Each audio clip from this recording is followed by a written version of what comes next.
Hello to everyone. जैसा कि मैंने आप सभी को प्रॉमिस किया था related to 30 theorist 30 well known theorist जो कि हम लोग डील करेंगे, या फिर ये थियरिस्ट जो है वो फेमिनिज्म से रिलेटेड हो या साइको एनालिसिस से रिलेटेड हो या फिर स्ट्रक्चरलिज्म या डीकंस्ट्रक्शन से रिलेटेड हो, मार्क्सिज्म से रिलेटेड हो। हम लोग जो है वो मेन 30 थियरिस्ट को देखेंगे so that you can focus upon your June session of net examination. So, for those who don't know कि what we are going to do is that कि 30 days is equals to 30 theorist, और ये 30 days में हम लोग 30 theorist करेंगे। Videos जो है वो आपको हर ट्यूसडे और हर मतलब एवरी थर्सडे, यानी कि सारे ट्यूसडे और सारे थर्सडेज को जो है आपको एक वीडियो मिलेगी, और वो सारी वीडियोस जो है हमारे थेरिस्ट पे होगी। वैसे जिन्होंने नहीं देखा है ये सारी चीजें, they can join me on my Telegram channel with the same name and you can also find the link in description box. Okay, so without further delay हम लोग जंप करते हैं। मैंने ऑलरेडी एक फेमिनिस्ट यानी ऑलरेडी ये session में एक मैंने आपको डेमो वीडियो दे दिया है and that is related to Elaine Showalter. जिन्होंने नहीं देखा है और जिन्हें मन है देखने का एलेन शोएल्टर का, so you can find that video and link is already given, या फिर आप प्लेलिस्ट में जाकर भी वो आप सर्च कर सकते हो। एक सेपरेट प्लेलिस्ट है रिलेटेड टू फेमिनिज्म, तो वहां पे आप जाके सर्च कर सकते हो। नाउ विदाउट एनी डिले हम लोग जंप करते आज के टॉपिक में। हमारा जो आज का टॉपिक है वो अगेन एक फेमिनिस्ट है, और ये पार्ट 2 है फेमिनिस्ट थियरिस्ट के पार्ट 2 में। पार्ट 1 जो है वो ऑलरेडी एलेन शोएल्टर का है। Part 2 is related to Julia Kristeva, और who is well known for intertextuality, semiotic, symbolic and chora. और ये जो 4 टॉपिक रहा है ये यूजीसी नेट का फेवरेट टॉपिक रहा है, that is intertextuality, semiotic and also symbolic plus chora. तो पहले हम लोग जानेंगे कि यूलिया क्रिस्तेवा है कौन, फिर इनके जो भी टर्म्स है, ये 4 मेजर जो टर्म्स है उस टर्म्स के बारे में जानेंगे, and then will jump into some of her famous work. So without any delay let's know about Julia Kristeva, या फिर Yulia Kristeva which is the correct pronunciation. Now Yulia Kristeva, जिनका जन्म 1941 में होता है, she was a Bulgarian French feminist, क्योंकि वो आगे की लाइफ में वो फ्रांस में सेटल हो जाती है समवेयर अराउंड 1960s। यानी वो जब अपने 20s में होती है तो आगे जाकर जो है वो फ्रांस में जाके सेटल हो जाती है, फिर वहां का सिटीजनशिप इन्हें मिलता है। अगर इनका पूरा नाम देखा जाए तो then it is not just Julia Kristeva but it is Julia Stoyanova Kristeva, right. Bulgarian feminist, सिर्फ फेमिनिस्ट ही नहीं बल्कि ये फिलोसोफर भी रह चुकी है, क्रिटिक भी रह चुकी है और है भी अभी। ना इनका जो पर्सपेक्टिव है फेमिनिज्म के थ्रू या फिर जो भी एक फेमिनाइन कल्चर के थ्रू जो भी पर्सपेक्टिव रहा है हमारी क्रिस्तेवा का, तो वो जो है psycho analysis point of view से रहा है। और यही कारण है कि जो क्रिस्तेवा है हमारी, उन्होंने बहुत सारे साइको एनालिस्ट को उन्होंने पढ़ा है, समझा है और उन पे क्रिटिसिज्म का वर्क निकाला है। And two of the famous one is your Freud, Sigmund Freud. जिन्हें पता नहीं हो उन पे भी वीडियो आएगी ही आएगी। And the another one is लका, राइट। ये दोनों को ही उन्होंने पढ़ा है, और यही दोनों से रिलेट करके वो जो है वो फेमिनिज्म के पर्सपेक्टिव में उनकी कॉन्सेप्ट डालने की या फिर एनालाइज करने की वो कोशिश करती है। यूलिया क्रिस्तेवा सिर्फ और सिर्फ जो है वो फेमिनिस्ट क्रिटिसिज्म या साइको एनालिस्ट क्रिटिसिज्म के लिए ही नहीं जानी जाती थी या जानी जाती हैं, but she is also a novelist and semiotician. उन्होंने 30 बुक से ज्यादा मतलब कि लगभग अगर क्रिटिसिज्म वगैरह ये सारी की बुक देखी जाए, नॉवेल्स वगैरह मिला ली जाए, तो उन्होंने 30 बुक्स से ज्यादा चीजों में उन्होंने कंट्रीब्यूट किया है। और ये तो मैंने आपको बता दिया कि आगे जाकर जब वो 20s में होती है तो वो फ्रांस जाकर सेटल हो जाती है, और फिर उन्हें जो है वो फ्रांस का जो है सिटीजनशिप मिलता है। She was the one who founded this prize called Simone de Beauvoir prize, and if you don't know who she is, Simone de Beauvoir, we will have another video on Simone de Beauvoir. Okay, now ये this I have already told you कि वो जो है वो psycho analytical perspective अपने work में डालती थी, specially related to Lacan and related to Freud, जिन्हें नहीं पता है। और वो साथ ही साथ जो है वो पोस्ट स्ट्रक्चरलिज्म, जिसे हम लोग डीकंस्ट्रक्शन के नाम से भी जानते हैं, तो पोस्ट स्ट्रक्चरलिज्म और डीकंस्ट्रक्शन को भी जो है वो डाला करती थी यूलिया क्रिस्तेवा अपने फेमिनिज्म वाले पर्सपेक्टिव में। अब एक एक करके हम लोग जो है यूलिया क्रिस्तेवा के टर्म पे आते हैं। The first term is semiotic. Now semiotic जो है वो प्री एडिपल माना जाता है। बच्चा जब बड़ा होता है, यानी इन्फेंट से वो चाइल्डहुड में एंटर करता है, तो वो बच्चा जो है वो एडिपस कॉम्प्लेक्स के थ्रू हो जाता है। एडिपस कॉम्प्लेक्स क्या है? Oedipus complex is when a male child have affection or has affection related to his mother, है ना? और वो क्या करता है, वो अपने फादर को रिप्लेस करके, फादर की जो अथॉरिटी होती है उसे वो रिप्लेस करके वो अपने, मतलब कि वो अपने फादर की पोजीशन को वो हटाना चाहता है और उस पोजीशन पे वो खुद को डालना चाहता है और अपनी मदर का पूरा अटेंशन वो गेन करना चाहता है। जैसे आप बच्चों को देखते होगे, जनरली अगर पिता जो है वो मदर को हक करते हैं या मदर के पास जाते हैं और बोलते हैं no no your mother loves me, तो बच्चा जो है वो पिता को ही नोचने लग जाता है, पीटने लग जाता है और बोलता है no mother loves me and I love my mother, you just go away. Exactly this is what is oedipal complex या एडिपस कॉम्प्लेक्स। लेकिन जो हमारा सिमियोटिक वाला फेज जो है वो एडिपस कॉम्प्लेक्स के, यानी वो जो पीरियड होता है, एडिपल वाला पीरियड होता है, उससे पहले होता है। It is related to infantile pre-Oedipal in the work of Freud, Otto Rank and Melanie Klein, right?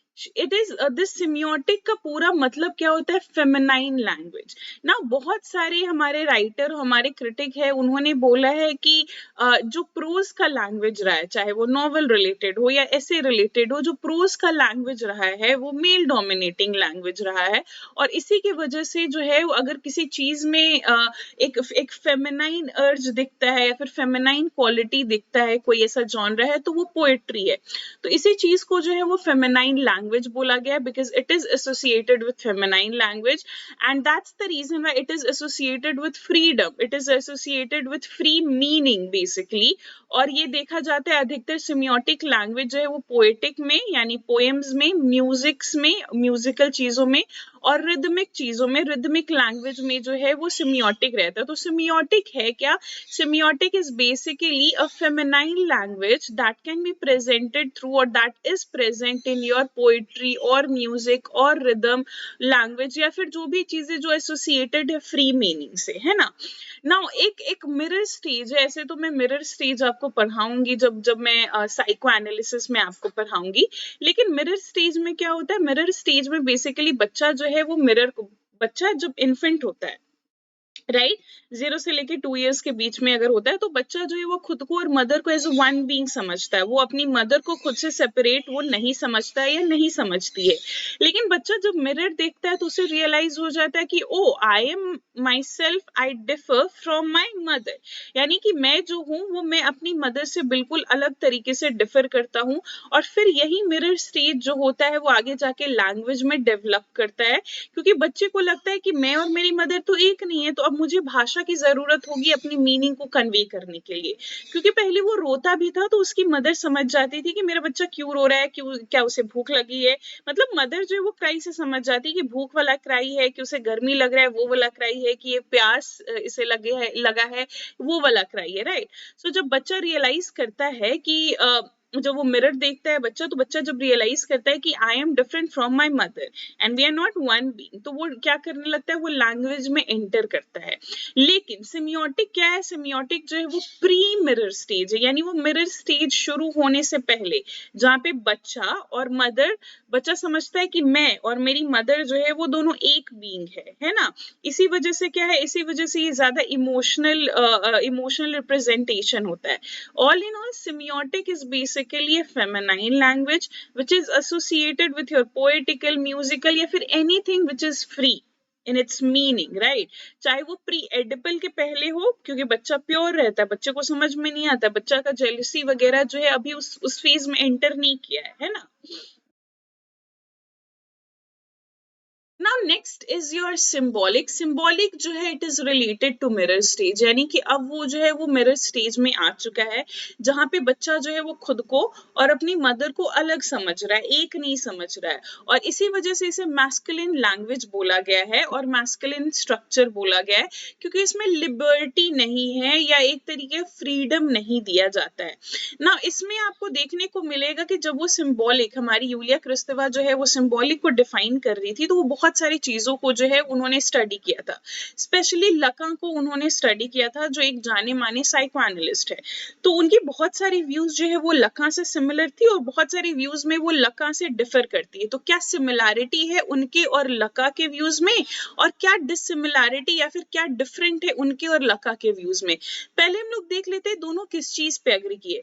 She discussed in her book desire in language, ये उनकी एक वर्क रही है यूलिया क्रिस्तेवा की, जो कि 1980 में आई है। Development of language leads to make a child as speaking subject, यानी कि जब बच्चा जो है लैंग्वेज में एंटर करता है, जब वो समझता है, जब वो मिरर स्टेज में आ गया है जहां उसे लगता है मैं और मेरी मदर एक नहीं है, और मुझे पहले लैंग्वेज की जरूरत नहीं थी क्योंकि उसे लगता था कि मैं और मेरी मदर एक ही है, तो लैंग्वेज की क्या ही जरूरत है। The moment he or she realized that कि no, I am different from my mother and my mother is different from me, so that's the reason why the child needs language, और वो language phase में enter करता है। वो जैसे ही language phase में enter करता है वो क्या बन जाता है, एक स्पीकिंग सब्जेक्ट बन जाता है, क्योंकि उसके अंदर जो भी थॉट है वो बोलकर ही अब एक्सप्रेस कर सकता है। वो रो भी सकता है, बट वो अधिकतर जो है वो लैंग्वेज में अब वो बोलकर एक्सप्रेस करेगा रादर देन बीइंग साइलेंट, है ना। एब्जेक्शन भी जो टर्म है इसी से रिलेटेड है, जहां पे चाइल्ड एक आइडेंटिटी बनाता है that is different from mother, है ना, क्योंकि वो उसे रियलाइज हो गया that I am different from my mother, तो अब वो अपनी खुद की सेल्फ आइडेंटिटी जो है वो बच्चा वो बिल्ड करना शुरू करेगा, है ना। जैसे फॉर एग्जाम्पल अगर देखें कि जो 1 साल 1.5 साल का बच्चा होता है उसे हर समय मदर चाहिए होती है, चाहे वो किसी की भी गोद में रहे, वो जैसे अपनी मदर को देखेगा वो मदर के पास जंप करेगा।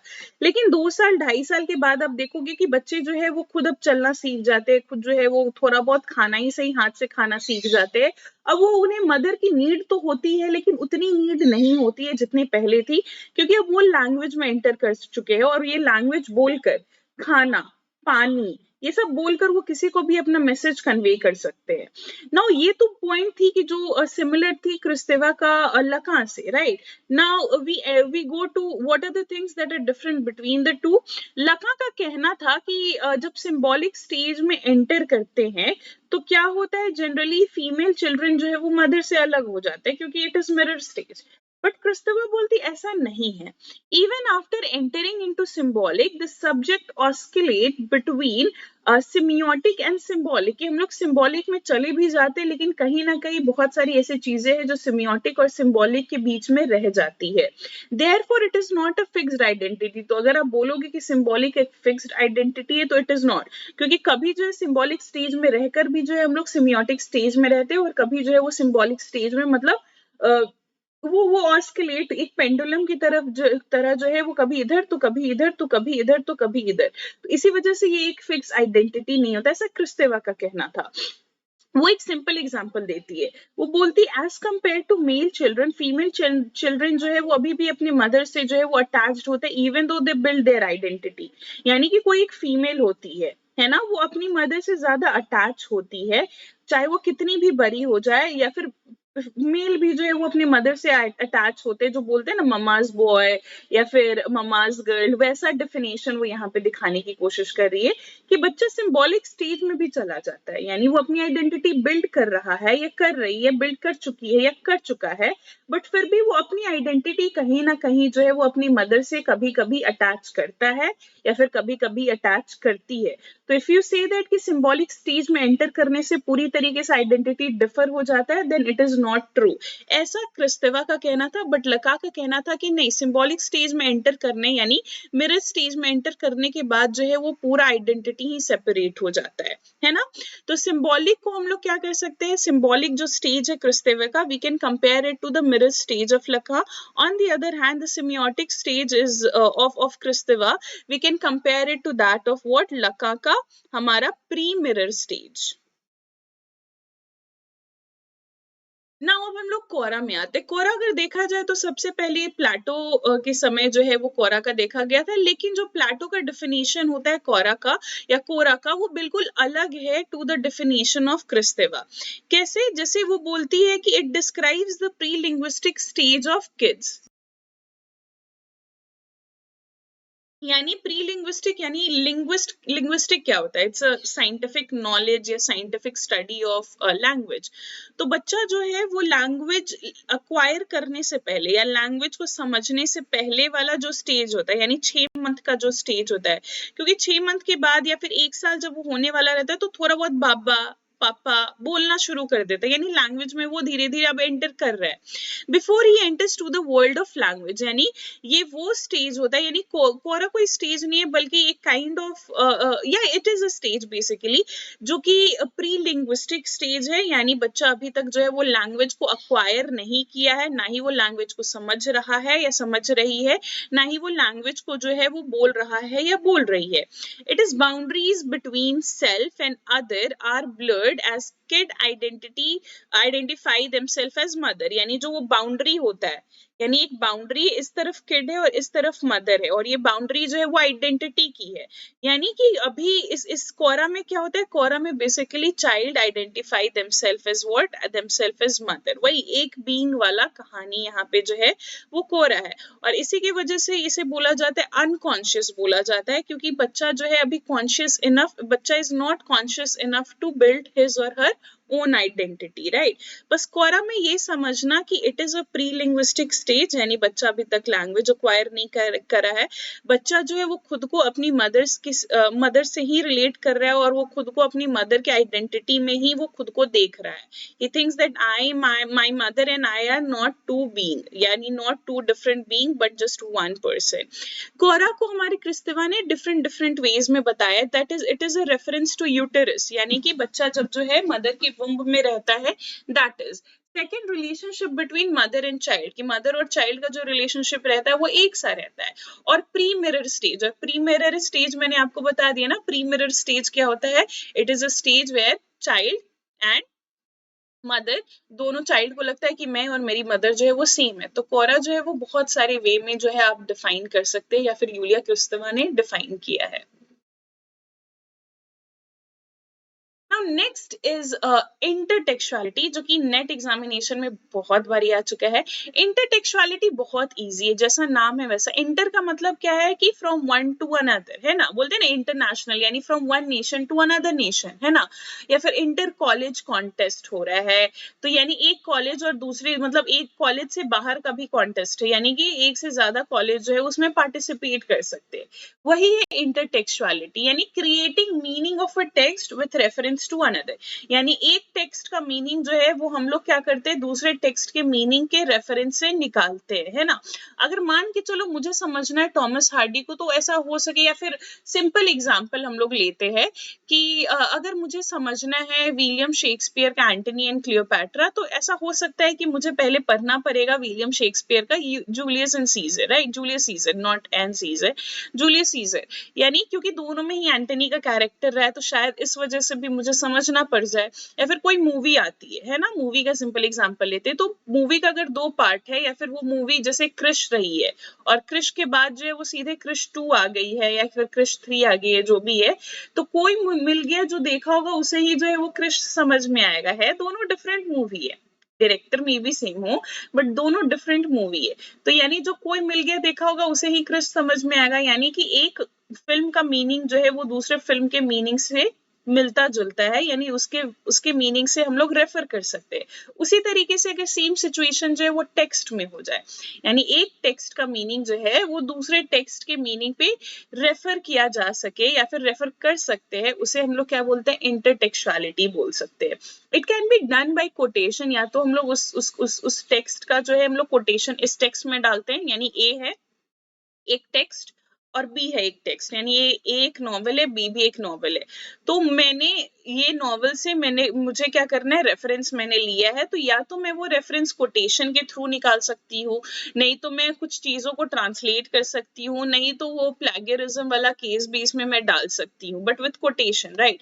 सो that is your what, that is intertextuality. Simple है, द टू अंडरस्टैंड या to create, basically more than understanding, to create the meaning of a text with the reference to another text.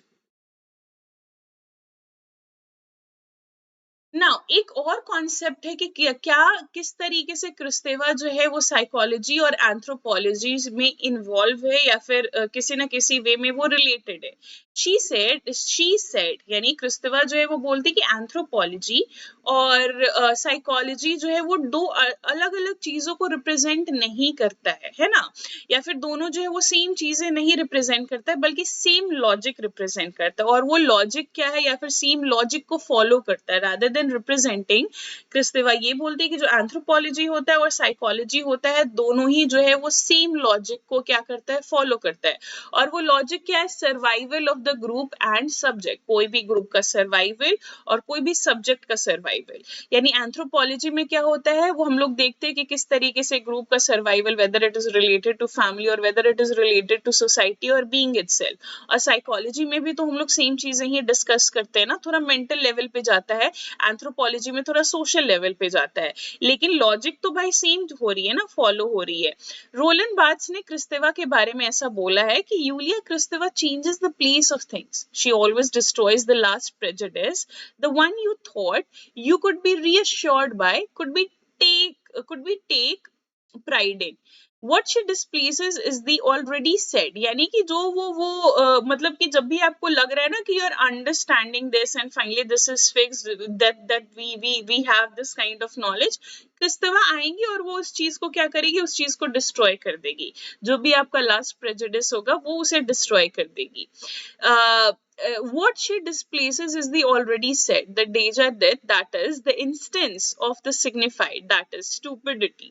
What she subverts is authority, the authority of monologic science, of affiliation, right? That is said by Roland Barthes. Roland Barthes को भी हम लोग करेंगे, he is on the list of 30 theorists. Now अब हम लोग कुछ work देखते हैं, जो वर्क हमारे यूलिया क्रिस्तेवा ने लिखा है, और वो वर्क बहुत ज्यादा इंपॉर्टेंट है। Desire of language is really important, which I have already told you, I guess I have mentioned. Desire in language जो है, इसकी सब टाइटल है semiotic approach to literature and art, और सिमियोटिक क्या होता है वो तो मैंने आपको ऑलरेडी बता ही दिया है। This work came in 1969। Language the unknown, an initiation into linguistics, that also came in 1969. Power of horror, an essay on abjection. Abjection I have already told you, if you people don't remember, then abjection is this, where child identify themselves as a different being as compared to mother, है ना, यानी वो अपनी identity build करना वो शुरू कर देता है। पावर ऑफ हॉरर का सब टाइटल है an essay on abjection, treatise of subject of abjection, came on the theories of Freud, यानी जो भी चीजें फ्राइड के थियोरी में या लका के थियोरी में रही है, वो क्या करती, वो इन्हें हमारी यूलिया क्रिस्तेवा जो है वो इस चीज को एग्जामिन करती है, और एग्जामिन करके she examines horror, castration, phallic signifies marginalization and many more things. Abject क्या है? It is a state of being separated from the norms of society, यानी state of being separated, whether you're getting separated from your mother or whether you're getting separated from all the rules, all the norms of society. Primal order and symbolic order, यानी कि primal order जिसे हम लोग बोलते हैं ना symbolic order में, वही इस एब्जेक्ट को जो है, वही एब्जेक्ट जो है बताता है, वही मीनिंग है इसकी। तो all in all power of horror जो है, it is basically study on Freud, study on Lacan, and it is also the study of abjection. Abjection is having a different identity और getting separated from your mother और in large way from society as well. Next is your black sun. Black sun जो है एक novel है, depression and मेलांकोलिया, 1987 में ये आई है. Then you have New Maladies of the Soul that came in your 1993. ना ये सारी वर्क जो है वो यूलिया क्रिस्तेवा की इंपॉर्टेंट वर्क रही है, और सारे टर्म्स भी जो जो इंपॉर्टेंट है ये मैंने आपको बता दिया.